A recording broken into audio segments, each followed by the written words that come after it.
భారతదేశ చరిత్రలో first time ఇవన్నీ వస్తున్నాయి. మేమన్నీ డీటెయిల్డ్గా ఎక్స్ప్లెయిన్ చేశాం. ఓపికగా విన్నారు, చాలా ఫర్మ్గా కూడా చెప్పారు. మేము ప్రజాస్వామ్యాన్ని కాపాడడానికి అన్ని విధాల ప్రయత్నం చేస్తాం, ఎక్కడ కాంప్రమైజ్ కాం, రిజల్ట్స్ మీరే చూస్తారని వారు హామీ ఇచ్చారు. వారు ఇచ్చిన హామీతో నేను ఒకటే అనుకుంటున్నాను, ఎలక్షన్ కమిషన్ అవసరమైతే సెంట్రల్ పోలీస్ అబ్జర్వర్స్ని పంపించాలి, సెపరేట్ సెల్ పెట్టాలి, అవన్నీ పెట్టి ఎక్కడికక్కడ మానిటర్ చేసి ఎలాంటి అవకతవకలు జరగకుండా ఇప్పుడు ఫైనల్ లిస్ట్ వచ్చే కొందికి వినపడలేదా?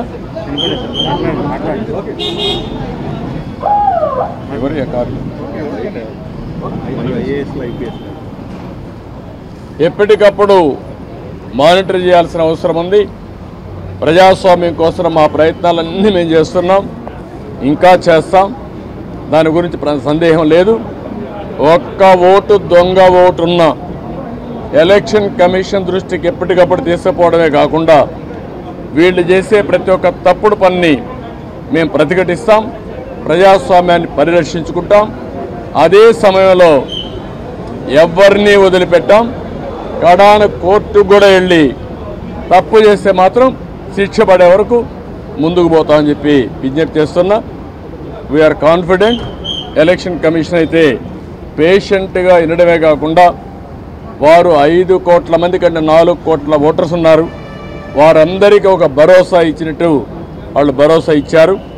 అది అమలవుతుందనే ఆశాభావంతో ముందుకు పోతున్నాం. తెలంగాణలో వేసిన ఓటర్లు చాలా మంది ఏపీలో కూడా ఓటు నమోదు చేస్తున్నారు, రీఎంట్రీ ఓట్లు ఎక్కువ ఉన్నాయని వైసీపీ. నేనేమంటానంటే మీరు ఎన్నెన్నో ఆరోపణ చేయండి, వాడు ఓటేసినప్పుడు వాళ్ళకి నోటీస్ ఇచ్చి పర్ఫెక్ట్గా చేయాలి తప్ప మీరెవరు డిలీట్ చేయడానికి? ఎలక్షన్ కమిషన్ చేయాల్సిన పని, ఎలక్షన్ ఆఫీసర్లు చేయాల్సిన పని నువ్వు చేయడానికి. నువ్వు కంప్లైంట్ ఇస్తావు, ఇచ్చిన తర్వాత వాళ్ళు వెరిఫై చేయాలి. ఒకవేళ ఇక్కడి నుంచి వేరే ప్రాంతానికి పోయారు, అక్కడ ఓటేయరు అంటే ఓటు ఇవ్వవా నువ్వు? అమెరికాకి వెళ్ళారు, అమెరికా నుంచి వచ్చి ఓటేస్తారు. వాడి యొక్క జన్మభూమి పైన, ఈ రాష్ట్రం పైన వాళ్ళకుండే ప్రేమ, ఈ రాష్ట్రంలో పుట్టిన వాళ్ళు. అంతేగాని నువ్వు కర్ణాటకకు పోయావు, నువ్వు ఓటేయడానికి వీల్లేదు, నువ్వు ఉపాధి కల్పిస్తే ఇక్కడే ఉంటారు, అవకాశాలు కల్పిస్తే ఇక్కడే ఉండేవాళ్ళు. ఎందుకు పోయారు? అవకాశాలు లేకుండా పోయారు. అలాంటి వాళ్ళకి మేము ఓటు ఇవ్వమంటే కరెక్ట్ కాదు, అది వెరిఫై చేసుకోవాలి. అక్కడ వేయకుండా ఇక్కడ వేస్తే ఎలాంటి తప్పు లేదు.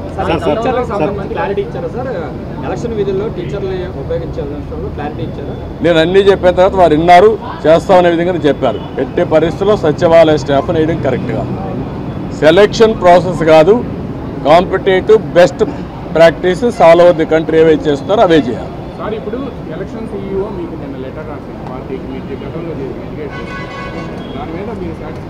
లేదు, దాని మీద కూడా మేము చెప్పాం, నిన్నే పంపించారు, మేము వెరిఫై చేసుకున్నా, మళ్ళీ మీ దృష్టి తీసుకొస్తామని చెప్పి. కొంతమంది కలెక్టర్ల మీద మీరు ఢిల్లీ వెళ్ళినప్పుడు కంప్లైంట్ చేశారు, ఇప్పుడు దాని మీద మళ్ళీ ఎంతవరకు యాక్షన్స్ లేవు అని పార్టీ ఏం చేయబోతున్నారు? ఈరోజు కూడా మళ్ళీ మేము చెప్పాం, ప్రతి ఒక్క ఆఫీసర్ పైన మేము స్పెసిఫిక్ ఎవిడెన్స్ ఇచ్చాం, దానిపైన లాజికల్గా యాక్షన్ తీసుకోవాలి, క్రిమినల్ ప్రాసిక్యూషన్ కూడా చేయాలి.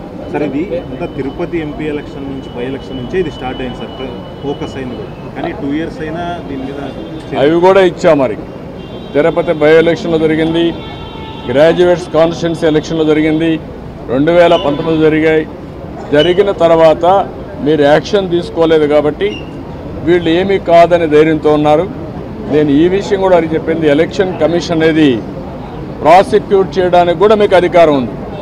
ఇమ్మీడియట్గా మీరు అవన్నీ చేస్తే భయపడతారు. మొత్తం 1,30,000 వచ్చింది ఫామ్ 7 కానీ అన్ని, బట్ దాంట్లో 25,000 యాక్సెప్ట్ చేశారండి. బట్ మిగతా వాటికి సంబంధించి ఈ రోజు వరకు యాక్షన్ లేదు అని చెప్పి అక్కడ నాని వాళ్ళు అమలు మీద దాని మీద ఏమైనా ఆ విషయం కూడా వారికి చెప్పాను, ఆయన అరెస్ట్ చేశారు. ఎవరైతే ఓటర్స్ బోగస్ ఉన్నాయని చెప్పి ఎక్కడికక్కడ పోరాడుతూ ఉంటే అది కరెక్ట్ చేయకుండా అతను అరెస్ట్ చేయడం అనేది ఎక్కడికి పోతానని చెప్పి అడిగాను. ఆ డీటెయిల్స్ కూడా వారికి ఇచ్చాం, రిప్రజెంటేషన్ నాకు వచ్చింది. వెరిఫికేషన్తో సహా మొత్తం డీటెయిల్స్ ఇచ్చాం. ఏ ఓటు ఎక్కడ వెరిఫై చేశారు, డూప్లికేషన్స్ ఎక్కడ ఉన్నాయి, సర్నేములు కానీ ఇవన్నీ ఫోటోలు ఎక్కడున్నాయి, వేరే కాన్స్టిట్యూన్సీలు ఎక్కడున్నారు, ఆ డీటెయిల్స్ అని వారికి హ్యాండ్ ఓవర్ చేయడం. సార్ మీరు గతంలో సీఈఓ గారికి 8 జిల్లాల కలెక్టర్లు కూడా సహకరిస్తున్నారు ప్రభుత్వానికి అని ఫిర్యాదు ఇచ్చారు. దాని మీద ఏమైనా యాక్షన్ తీసుకున్నారో వారికి ఏమైనా గైడెన్స్ ఇచ్చారా? వారు చెప్పింది ఏంటంటే మేము ఇంతవరకు కొన్ని యాక్షన్స్ తీసుకున్నాం, మళ్ళీ మీకు కమ్యూనికేట్ చేశాం, మళ్ళీ మీకు ఏదైనా గ్రీవెన్స్ ఉంటే మేము చెప్పాము, మళ్ళీ ఎప్పుడెప్పుడు చెప్తామంటే నిన్న ఇచ్చారు కాబట్టి మీరు చూసి చెప్పన్నారు, డెఫినెట్గా మళ్ళీ కంప్లైంట్ చేస్తాను. నేను ఒకటే చెప్పాను,